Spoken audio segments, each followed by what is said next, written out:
நான் திருப்பத்தூரில் ஒரு நிகழ்ச்சியிலே கலந்து கொண்டேன். ஒரு பாதையில் ஒரு தெருவில் என்னை அழைத்து சென்றார்.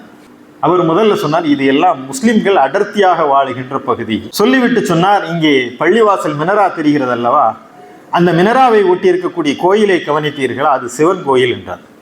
அவர் சொல்லி முடித்து திரும்பிவிட்டு இந்த பக்கம் கை காட்டி இது ஆஞ்சநேயர் கோயில் என்று சொன்னார். அடுத்த சந்தில திரும்புகிறாரு, இது பெருமாள் கோயில் என்று சொன்னார். 3 கோயில்கள் இங்கே இருக்கின்றன. ஆனால் இந்த பகுதியில் ஒரு இந்து குடும்பம் கூட இல்லை. முஸ்லிம்கள் அடர்த்தியாக வாழுகின்ற இடத்திலே 3 கோயில்கள் இருக்கின்றன. ஆனால் சகோதர சமுதாயத்தை சார்ந்தவர்கள் இந்த கோயில்களில் விழா எடுக்கிறார்கள்.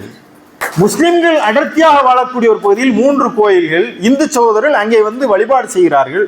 பாதுகாப்புடனும் மகிழ்வுடனும் அந்த திருவிழாக்களை அவர்கள் நடத்தி செல்கிறார்கள் என்று சொன்னால், இந்த வழிகாட்டுதல் இன்றைக்கு வடமாநிலங்களுக்கு அதிகமாக தேவை இருக்கிறது.